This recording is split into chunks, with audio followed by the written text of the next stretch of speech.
సమస్త మహిమ ఘనత ప్రభావములు మన ప్రభు అయిన యేసుక్రీస్తుకు చెల్లునుగాక. యేసుక్రీస్తు నామంలో మీ అందరికీ వందనములు, నమస్కారములు. అందరూ బాగున్నారండి? అందరూ బాగున్నారని మీకోసం నేను నిత్యము ప్రభునందు ప్రార్థించుచున్నాను. అయితే ఈ సందేశం ప్రతి ఒక్కరు కూడా మిస్ కాకుండా చూడాలని ప్రభు పేరట మనవి చేస్తున్నానండి. మిస్ కావద్దు ప్లీజ్. ప్రభు పేరట మరొక్కసారి మనవి చేస్తున్నాను. అయితే సంబంధం గురించి మాట్లాడదాం. ఈ సంబంధం అనేది ఎవరితో ఎలా ఉండాలి, లేదా నువ్వు ఎవరితో ఎలా సంబంధం కలిగి ఉన్నావో దాని గురించి మీకు క్లుప్తంగా వివరించి చెప్పాలని నా యొక్క కోరిక ఉంటుంది. కనుక మీరు జాగ్రత్తగా మీరు ధ్యానించి సమయం కేటాయించి చూడాలని, వినాలని మనసారా కోరుకుంటున్నాను. మనం మొదలు పెడదామా? వ్యక్తిగత సంబంధం కుటుంబంతో కలిసి ఉండాలి. కుటుంబంలో తప్పక సంబంధం కలిగి ఉండాలి. కుటుంబంలో శిరస్సుగా ఉండాలి. ఎప్పుడు కూడా శిరస్సుగానే ఉండాలి. భర్త అనే వారు ఇంటికి శిరస్సు, భార్య అనేది గుండెకాయ లాంటిది అనమాట. అంటే శిరస్సు ఎంత ఇంపార్టెంటో గుండెకాయ కూడా అంత ఇంపార్టెంట్. అందుకే భార్యాభర్తలు సమానంగా కుటుంబాన్ని నడిపించుకోవాలి. భార్యాభర్తలను కుటుంబాన్ని సమానంగా నడిపించుకోవాలి. అంటే పార్ట్నర్షిప్ చాలా బాగుండాలి. ఇద్దరి మధ్య పార్ట్నర్షిప్ చాలా బాగుండాలి. అయితే ఈ సంబంధం ఎలా ఉందో ఒకసారి మీరు వినండి. ఆత్మీయ సంబంధం, శారీరక సంబంధం, అక్రమ సంబంధం. ఈ మూడు విషయాలు మీరు గమనించండి. ఆత్మీయ సంబంధం కలిగి ఉన్నవా, శారీరక సంబంధం కలిగి ఉన్నవా, అక్రమ సంబంధం కలిగి ఉన్నవా, ఇది ఒక్కసారి మీరు గమనించవలసిందిగా మనం చేస్తున్నాం. ఆత్మీయ సంబంధం కలిగి ఉంటే నువ్వు ఎప్పుడూ పాపంలోకి పడకుండా నిన్ను నీవే కాపాడుకుంటావు. ఎప్పుడు కూడా ఆత్మీయులు నీతో ఉంటారు. ప్రార్థన చేసేవారు, ఆరాధన బాగా చేసేవారు, వాక్యానికి లోబడేవారు, ప్రార్థనకు వెళ్ళేవారు, ఎటువంటి మీటింగ్స్కి వెళ్ళేవారు. ఈ విధంగా ఆత్మీయతో కలిసి ఉంటే, ఆ సంబంధం నీకుంటే నీ ఆత్మీయతలో నువ్వు మెరుగుపడతావు. అదే శారీరక సంబంధం అంటే వీళ్ళు ఎలా ఉంటారంటే వారు పైకి మాత్రమే దేవుని నమ్ముకున్నాము అంటారు. కానీ వారు ఒరిజినల్ దేవుని నమ్ముకున్నవారు కాదు, క్రైస్తవులు కూడా కాదు. వాళ్ళు పైరూపం మాత్రమే ఉంటారు. వీళ్ళు మనుషులకు చూపించుకునే క్రైస్తవులు, రైట్? వీళ్ళన్నీ ఏంటంటే సినిమా చూడవచ్చు, నాట్యశాలకు వెళ్ళవచ్చు, లేకపోతే ఇంకా త్రాగవచ్చు, జూదమాడవచ్చు, పేకాడవచ్చు, అన్ని విధాలుగా చేస్తారు. వీరు శారీరక సంబంధం కలిగినటువంటి వారు. అయితే శారీరక సంబంధం కలిగిన వారు కూడా మంచి వారు ఉన్నారు. ఏంటంటే బంధువులు, మిత్రులు, స్నేహితులు, మంచి ఫ్రెండ్షిప్ అనమాట. వీళ్ళతో కలిసి ఉండడం కూడా తప్పు ఏమీ లేదు. కానీ వాళ్ళు చేసే చెడు క్రియలకు మాత్రం సంబంధం కలిగి ఉండకూడదని కూడా లేఖనంలో మనం తెలుసుకుంటాం.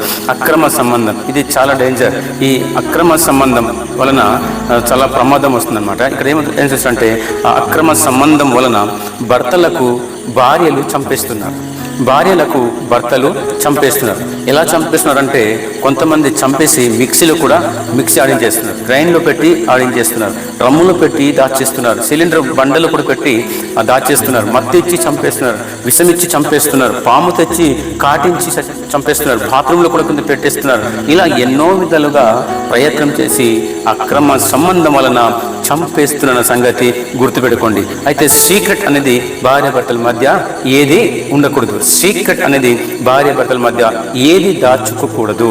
భర్తకు కానీ భార్యకు గాను తెలియకుండా ఏ పని కూడా మీరు దాచుకోవద్దు, చేయవద్దు అని కూడా మరి ప్రభు పేరట మనం చేస్తున్నాం. సీక్రెట్ అంటే ఒకవేళ సీక్రెట్ అంటే రహస్యం అనమాట, ఎవరికి తెలియకుండా చేసేది అనమాట. అయితే సీక్రెట్ ఉంటే కలిగిన నష్టాలు మీతో నేను వివరిస్తాను, జాగ్రత్తగా వినండి.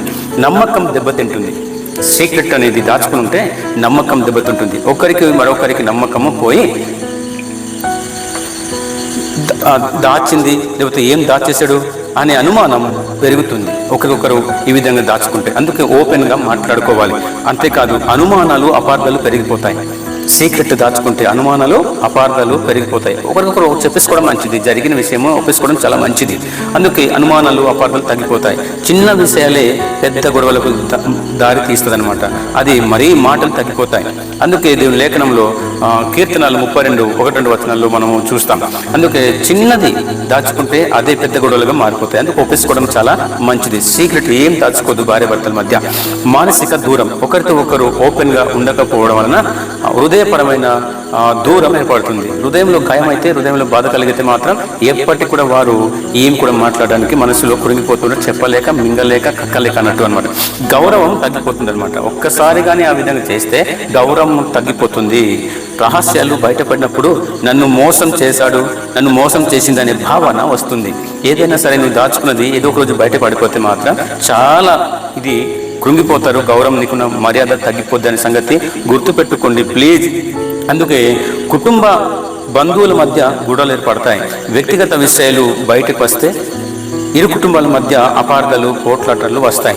అందుకే కొన్ని బయట చెప్పకూడని ఉంటాయి, కొన్ని మాత్రం తప్పకుండా భార్య భర్తల్లో అది చెప్పుకోవడానికి మాత్రం ముందుకు రావాలి, దాచుకోకూడదు. ఏది జరిగితే మానసిక ఒత్తిడి, నిద్రలేమి, రహస్యం దాచిన వారికి ఎప్పుడు బయటపడుతుందో అనే భయం, ఒత్తిడి ఉంటుంది. ఏదైనా దాచుకున్నాం అనుకోండి చెప్పకుండా, అది ఏదో ఒక రోజున బయటికి వచ్చేస్తే నా ప్రాబ్లం ఏంటి, నా సమస్య నాకు ఎదురవుతుందేమో, నాకు ఇబ్బంది అవుతుందేమో అని ఒక భయం. అతనికి తిండి దిగదు, సరిగా మనశ్శాంతి ఉండదు, ప్రాణంలో నెమ్మది ఉండదు, నిద్ర పట్టదు.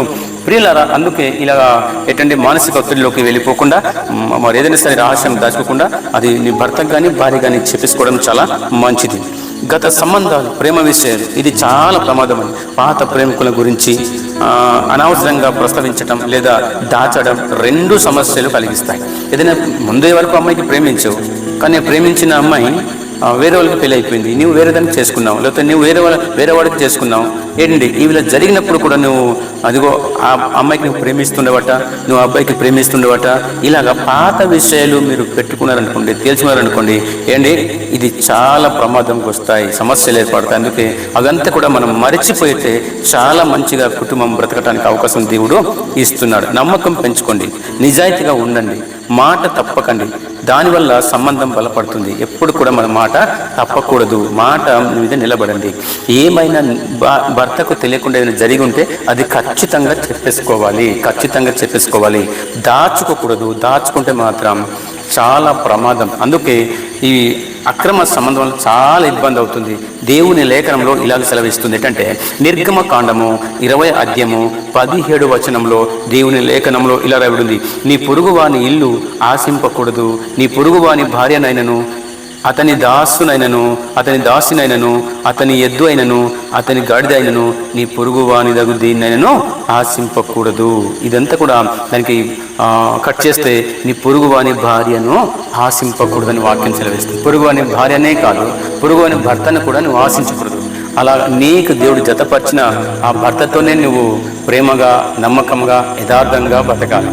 ఇదిగో నీ భర్తతో నువ్వు నవ్వి ఎప్పుడన్నా మాట్లాడేవా? కానీ పొరుగువారి భర్తతో, పొరుగువారి భార్యతో మాత్రం చిరునవ్వుతో మాట్లాడతావు, చూసినప్పుడు మాట్లాడతావు, ఫోన్లో మాట్లాడతావు, లేదా ఫోన్లో చాటింగ్ చేస్తావు. నీ భార్యకి ఎప్పుడైనా చాటింగ్ చేసావా? నీ భార్యకి ఎప్పుడైనా చిరునవ్వుతో మాట్లాడేవా? నీ భార్యకి ఎప్పుడైనా సరే చక్కగా మాట్లాడిన రోజులు ఉన్నాయా? ఎందుకు పొరుగువారి భార్యతో నువ్వు అంత చక్కగా మాట్లాడతావు? ఎందుకు నీ సొంత భార్యతో మాట్లాడవు? ఏంటి నీ సొంత భర్తకు సంతోషంగా మాట్లాడు, నీ సొంత భర్తకు ప్రేమగా మాట్లాడు. పొరుగువారి భార్యతో నువ్వు ఎందుకు అంతగా, పొరుగువారి భర్తతో ఎందుకు నువ్వు అంతగా మాట్లాడుతున్నావు అంత ప్రేమగా? అదే ప్రేమ నీ భార్యకు, అదే ప్రేమ నీ భర్తతో చక్కగా మాట్లాడవచ్చు కదా. ఏంటి ఈ విధంగా మనం గమనించుకోవాలి, తెలుసుకోగలగాలి. ప్రియ దేవుని బిడ్డలారా, ప్రియ దేవుని సోదరులారా, అందరూ గమనించగలగాలి. ఇది మాత్రం దాచుకోవద్దు, ఏ సీక్రెట్ కూడా దాచుకోవద్దు. ఓపెన్గా చెప్పండి, ఓపెన్గా మాట్లాడుకోండి. ఓపెన్గా మాట్లాడుకుంటే మాత్రం ఏం జరిగిందో మొత్తం ఒప్పేసుకుంటే, ఓపెన్గా మాట్లాడుకుంటే అక్కడ ఏ గొడవలు, ఏ అనుమానములు, ఏది అక్కడ అపార్థాలు రాకుండా ఉంటాయి. లేదంటే గొడవలు పెరిగిపోతాయి, విడాకుల వరకు కూడా వచ్చేస్తాయి. ఇది గమనించవలసిందిగా కోరుచున్నాం. ఇది చాలా మంది కుటుంబంలో ఎక్కువగా ఉన్నాయి, సమాజంలో ఎక్కువగా ఉన్నాయి. అక్రమ సంబంధం అనేది చాలా ఎక్కువ ఉంది. అది చాలా ప్రమాదం తీసుకొస్తుంది, ప్రాణం వరకు వస్తుంది, కోర్టు వరకు వెళ్తుంది. కాబట్టి దీన్ని మీరు గమనించవలసింది కోరుచున్నాం. ఎక్కువగా మీ బంధుత్వంతో సంబంధం కలిగి ఉండండి, మీ తల్లిదండ్రులతో సంబంధం కలిగి ఉండండి, నీ భర్తతో ఎక్కువగా సంబంధం కలిగి ఉండండి, నీ భార్యతో ఎక్కువగా సంబంధం కలిగి ఉండండి, ఏంటి మీ కుటుంబంతో ఎక్కువగా సంబంధం కలిగి ఉండండి, మీ అన్నదమ్ములతో ఎక్కువగా సంబంధం కలిగి ఉండండి. ఇది కలిగి ఉండకపోతే మాత్రం చాలా అక్రమ సంబంధం కలిగే ఆలోచనలు మీకు పుట్టుకొస్తాయి. అందుకే సొంత భర్తకు, సొంత భార్యకు కలిసి ఉంది, బంధం కలిగి ఉండేటట్టుగా చూడండి. ఏంటి మనకు వేరే వారితో మనకు సంబంధం కలిగి ఉంటుంది అంతంత మాత్రమే, కానీ సొంత వారితో మాత్రం సంబంధం కలిగి ఎక్కువ కలిసి ఉండడానికి ప్రయత్నం మాత్రం చేయాలని మనసారా కోరుకుంటున్నాను. మరీ ముఖ్యంగా తల్లి జన్మనిచ్చింది కాబట్టి దానికి చాలా సంబంధం కలిగి సన్మానిస్తూ ఉండాలి తల్లికి తండ్రికి. కనుక ప్రియ దేవుని బిడ్డలారా, ఈ మాట గమనించి మీరు తెలుసుకోవాల్సింది మనం చేస్తున్నాను. మరికొందరైతే కొంతమంది పరాయి భార్య కనిపిస్తే చాలు వారి చూపు వెరైటీ చూస్తూ ఉంటారు, వారి మాటలు వెరైటీగా వస్తుంటాయి, వారి యొక్క చిరునవ్వు ఎంత మురిసిపోతూ ముసిముసి నవ్వుతుంటారు, వారి కళ్ళలో ఒక చూపు వెరైటీగా ఉంటుంది. అదే పరాయి భర్త కనిపించిన, పరాయి భార్య కనిపించిన వారు ఏదోలా వెరైటీగా చూస్తూ ఉంటారు. కానీ ఇది ఆ చూపు మంచిది కాదు, ఆ చిరునవ్వు మంచిది కాదు, ఆ పలకరింపు మంచిది కాదు. నీ భార్యకు, నీ భర్తకు ఆ చిరునవ్వుతూ నవ్వచ్చు కదా, ఆ మంచి మాటలు మాట్లాడవచ్చు కదా, ఆ అందమైన చూపు చూడవచ్చు కదా. ప్రియ దేవుని బిడ్డలారా, గమనించండి, ఇందులో భర్తకు తెలియకుండా భార్యకు అలాంటి సంబంధం కలిగి ఉంటే చాలా ప్రమాదం వస్తుందండి. అలాంటి వాడవైనా ఏ స్థితిలో ఉన్నా సరే పొరుగువారి భార్యను గౌరవించి మాట్లాడడం నేర్చుకుంటే చాలా మంచిది. పొరుగువారి భార్య వైపు, పొరుగువారి భర్త వైపు మాటికి మాటి చూడడం కూడా మంచిది కాదని మీకు తెలియజేస్తున్నాను. ఒకవేళ ఈ వీడియో మీరు చూస్తే నచ్చితే షేర్ చేయండి, లైక్ చేయండి, కామెంట్ చేయండి, సబ్స్క్రైబ్ చేయండి. God bless you. మరొక వీడియోలో కలుసుకుందాం. అంతవరకు ప్రార్థన చేస్తుండండి. Thank you.